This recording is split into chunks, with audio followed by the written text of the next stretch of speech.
C'était une nuit glaciale.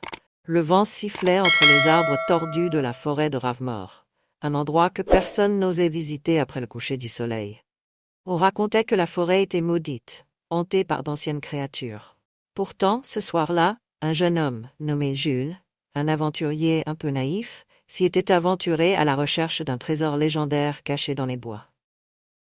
Au bout de plusieurs heures à se frayer un chemin à travers les ronces et les branches, Jules arriva devant une vieille cabane délabrée, à moitié engloutie par la végétation. Une lumière vacillante émanait de l'intérieur. Tremblant de froid et de peur, mais poussé par la curiosité, il frappa doucement à la porte. Aucune réponse. Il poussa lentement la porte grinçante et entra. L'intérieur était encore plus sinistre que l'extérieur. Les murs étaient couverts de symboles gravés, et au centre de la pièce trônait une vieille table de bois, sur laquelle reposait un coffre noir, fermé par un lourd cadenas rouillé. Jules, le cœur battant, s'approcha du coffre. Il était sûr qu'il avait trouvé le trésor. Au moment où il tendit la main pour toucher le cadenas, un grincement retentit derrière lui. Il se retourna brusquement et se figea. Dans l'ombre, une silhouette se tenait là, immobile. C'était une vieille femme, à la peau parcheminée et aux yeux d'un blanc laiteux. Elle le regardait avec une intensité troublante. « Tu cherches quelque chose, jeune homme ?» Sa voix était rauque, presque un murmure. Jules, incapable de bouger ou de parler, hocha faiblement la tête. « Ce coffre renferme des secrets terribles, des malédictions qui pourraient te consumer.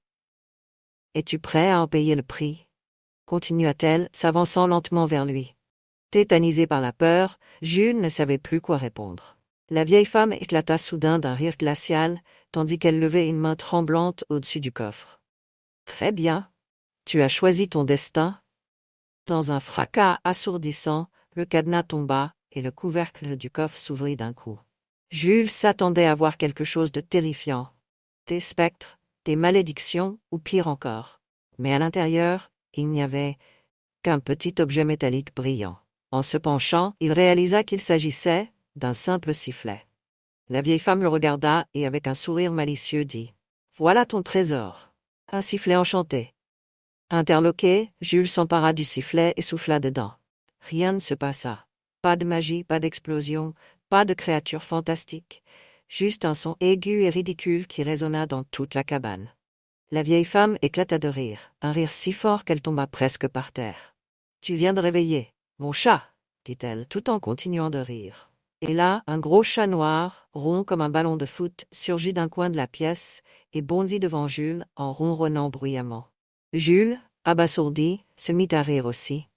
Il avait traversé la forêt maudite, affronté une sorcière, tout ça pour réveiller un chat endormi. Il n'avait pas trouvé de trésor d'or, mais il était reparti avec une histoire qu'il pourrait raconter en riant pour le reste de sa vie.